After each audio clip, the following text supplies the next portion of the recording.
พากเงินเด้อพักไปใช้ไปสิพากซื้อน้ำยาก่อนน้ำยาหยังน้ำยาซักเครื่องนี่น้ำยาแพบนี่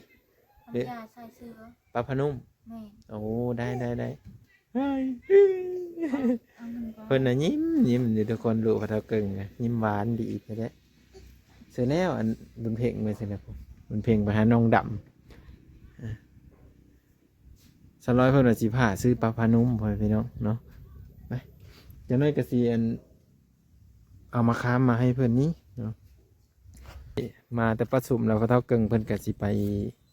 บอกคนไว้พี่น้องบอกคนมาดองร้านเพิ่นนะเนาะวันนี้นี่ตัวเป็นว่าเลยกับผู้นำครอบครัวที่ดีมาแล้วก็เอาเงินเท่าเมย์แล้วเนาะต้องแบบนี้แหละเพิ่นว่านี่เอาจากนั้นยังเอามาส่งให้เพื่อนนะทุกคนเมื่อเอามาค้ามให้เพื่อนก่อน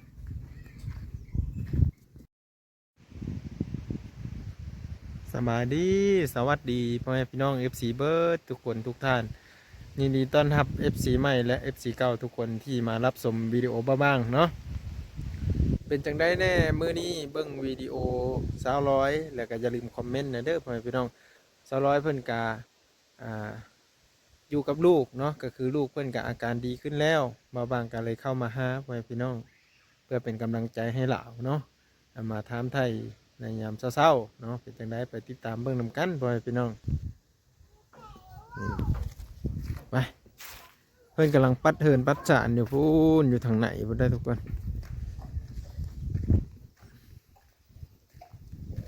เอ้าบุญเพ่งเป็นเพื่อนนะสมัครคัดแค้นเลยทุกคนสบายดี200เอ้ยเพิ่นปัดเหินอยู่พุ่นไปนุ่งทรงก่อนบ่เด็กน้อยนุ่งทรงก่อนนี่เดี๋ยวเพิ่นนุ่งทรงให้ลูกเพิ่นก้อนพี่น้องเบิ่งมาหาบุญเพ่งก่อนสบายดีบุญเพ่งสบายดีร้อยเป็นแล้วคือไอเยะเป็นวัดบ่นี่นยี่ดีมีแห้งเอ้ากินน้ำกินยังอ่ะนะกินมะขามจ่าปลาไหลจ่าปลาไหลมะขามสุกเอามาแต่เสื้อมะขามสุกเมื่อนาจะสิเอามาต้อนเพื่อนพี่น้องเมื่อนี้ก็มาแต่ไปประสุมอยู่เหินนะเหินกกเหินเข้าของพ่อเฒ่าเกิ่งนี่แหละหลานเพิ่นสิเอาเมย์พ่อพี่น้องบ้างก็เลยว่าได้มาถ่ายเพิ่นฮะก็เลยได้มาถ่ายเพื่อนพ่อพี่น้องไปเดี๋ยวเพื่อนนั้นเอ็ดไปเลยอันนี้เบิ่งเพื่อนป้อนข้าวลูกว่าจังเด้เน่นบอกกินข้าวซ้ำเล็กน้อยพ่อพี่น้องลูกเพื่อนมีกินข้าว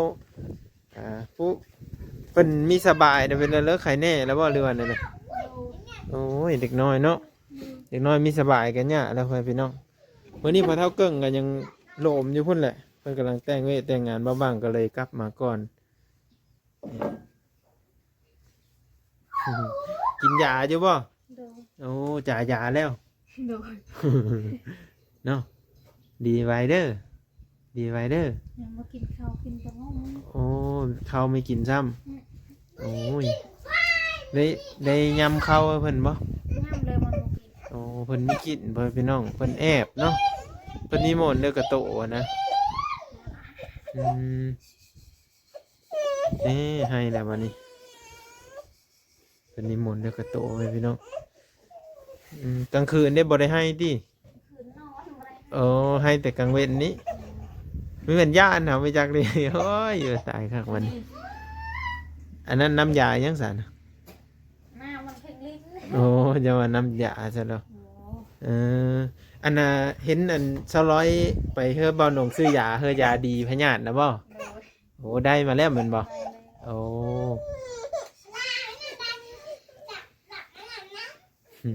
เป็นได้แล้วพ่อพี่น้องกินยาประจำ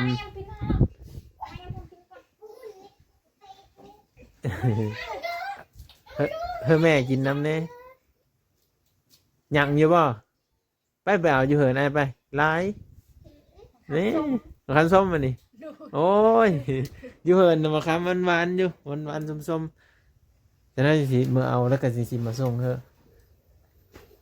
อันนี้ก็ลืมมาโลมน้ำเพิ่นนั่นแหละก็เลยแวะมานี่เลยกินมะขามส้มรู้จะสิมีเจ็บท้องว่าบ่รู้จะกินนมมัน เนาะไอ้ลอยมะขามหวานบ่ หวาน มะขามหวาน ขนาดงัวพร้อมตายเลย โง่ แม่น โง่ไปเลยควาย แม่น ควายไปเลย ควายช้างเลย โอ้ควายสร้างแล้วให้ได้เพิ่นขายเลย กิน กินควายน้อยบ่ แม่น ตายแต่เฮิงเลย มันคือ โอ้ตายเมื่อคืนนี่ควายน้อย เรื่องควายนอน เออมันหนาวเนาะอากาศมันหนาวไปพี่น้องแต่โง่บ้างก็ตายตัวหนึ่งเลยดิโง่น้อยนะก็ได้ไม่ได้กินนมแม่แล้วก็ตาย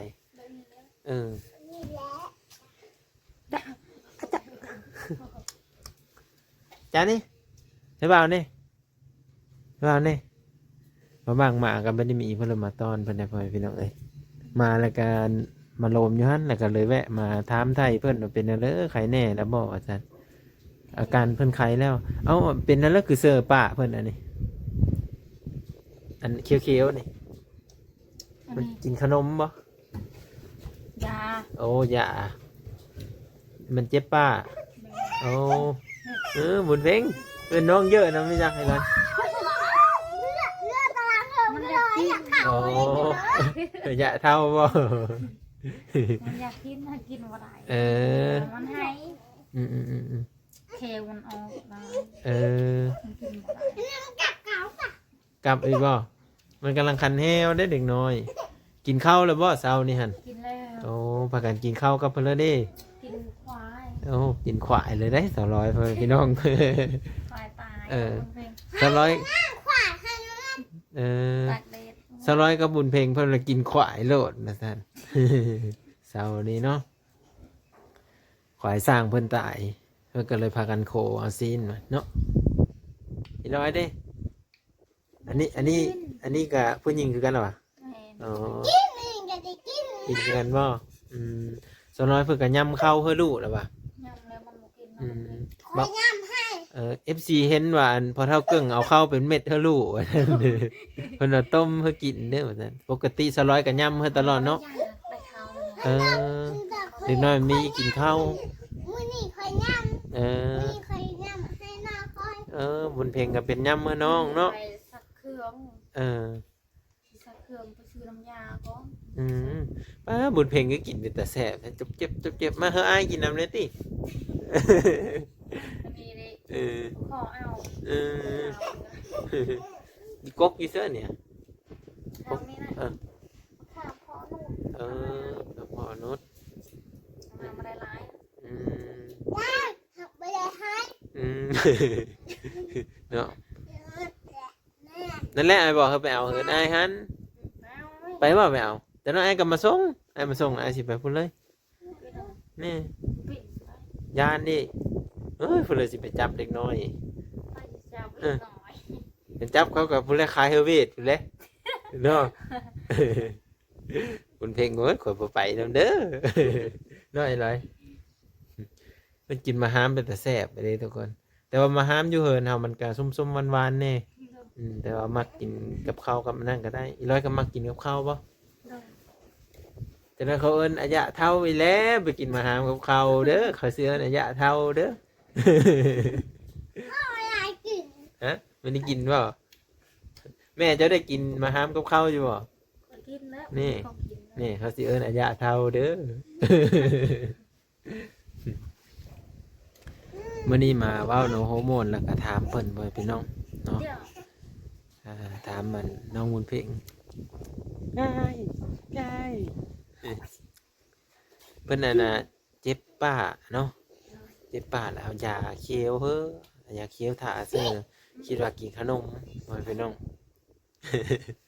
มุนเพ่งเว้าเพิ่นเลยเว้าดังๆที่เฮาบ่าวฮู้นำเด้ ว่าว่ากินข้าวหมอ กินบ่จ่าบ่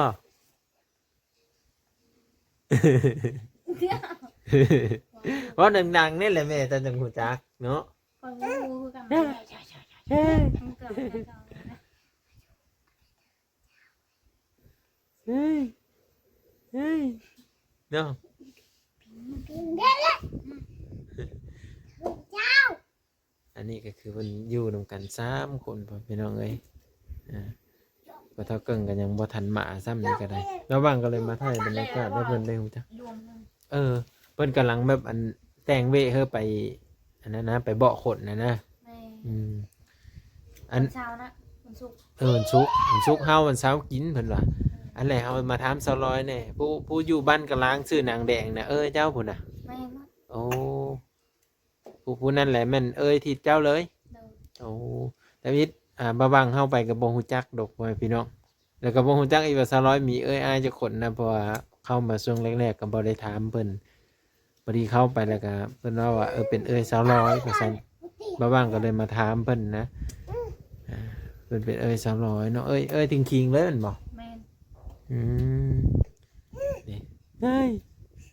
นี่ เฮ้ยเนาะอันนี้ก็มาถามเพิ่นเด้อพ่อแม่พี่น้องเด้อนี่เป็ดไก่ได้หยังอยู่บ่เป็ดไก่ ยังยังไม่ได้ร้อยนะ อ๋อมันตายบ่ตายภาคเฮาเนาะอ๋อเป็ดก็มีบ่เป็ด โอ้มี มีแต่ไก่บ่ เดิน โอ้เพิ่นมีแต่ไก่เพิ่นพี่น้องเลี้ยงไว้พอได้ให้มันไข่เนาะให้มันแพร่พันธุ์ออกไปหลายอีกเพิ่นพี่น้องนี่ประมาณนี้เพิ่นก็อยู่นำกัน2-3ผลนี่แล้ว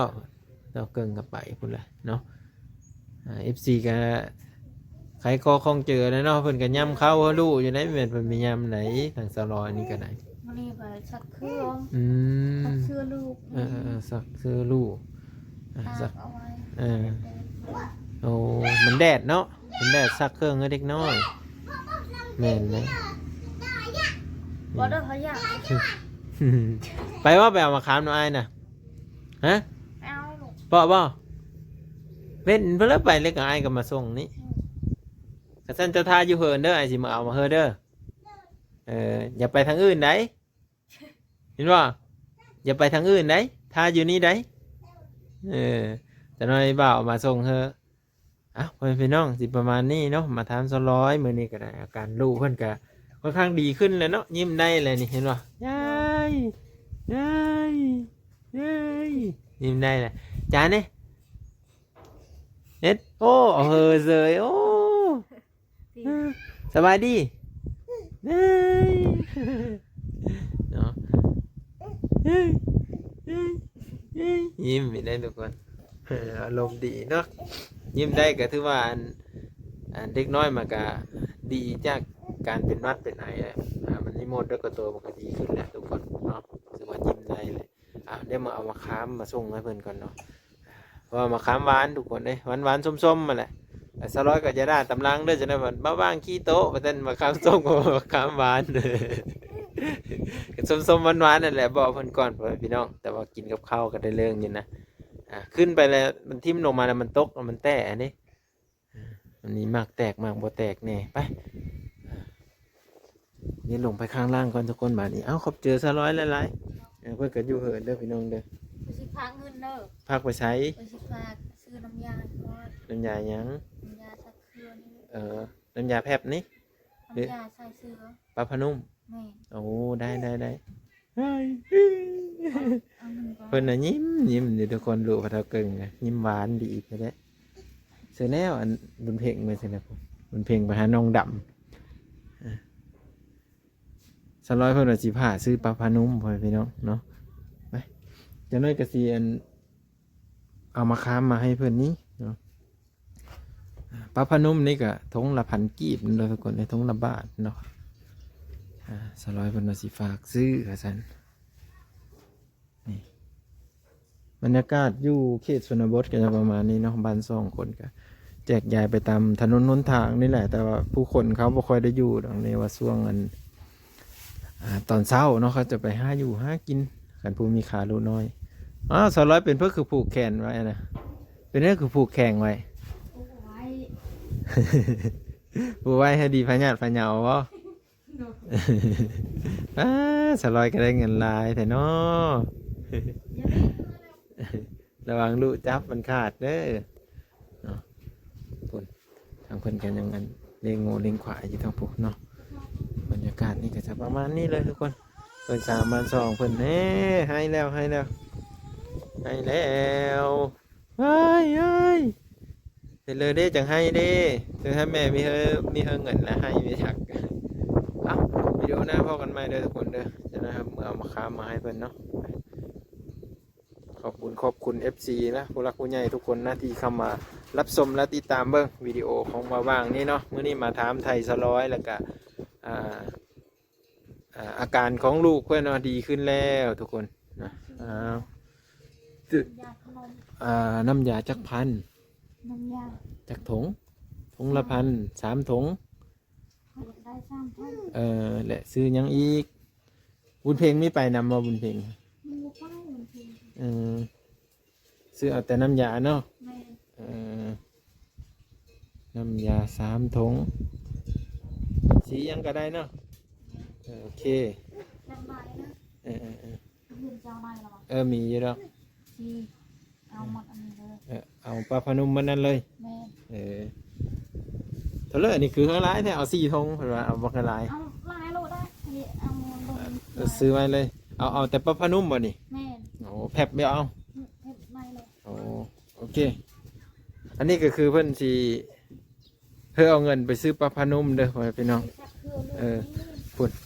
ช่วยเกิ้งกำลังมาเนาะถ้าถามไทยเพิ่นว่าพอเท่าเกิ้งเพิ่นสิไปบอกคนอยู่ทางใดแน่เนาะปลาพนมหมดนี่เนาะจักพันเด้นี่จักพัน200นับนี่ น้ำลงแล้ว 17พันเด้อ17,000เนาะนี่พอเท่าเกิ้งกำลังมาช่วยเกิ้งไปบอกคนทางเลยเด้ช่วยเกิ้งนี่สลิมื้อนี้ก็เลยมาแต่ประชุมแล้วพอเท่าเกิ้งเพิ่นก็สิไปบอกคนไว้พี่น้องบอกคนมาดองร้านเพิ่นนะเนาะวันนี้นี่ตัวเป็นว่าเลยกับผู้นำครอบครัวที่ดีมาแล้วก็เอาเงินเท่าเมย์แล้วเนาะ ต้องแบบนี้แหล้วเพิ่นว่านี่เอาจากนั้นยังเอามาส่งให้เพิ่นนะทุกคนเอามาค้ามให้เพิ่นก่อนกลับมาจากอันไปโลมแล้วก็มาย่ายโง่ก่อนหลังจากที่เราจะไปเหินพอเท่าเกิ้งเนาะว่าสิไปสอบถามว่าลูกเพิ่นบ่สบายนะใครแน่ละบ่เนาะดีละบ่ทุกคน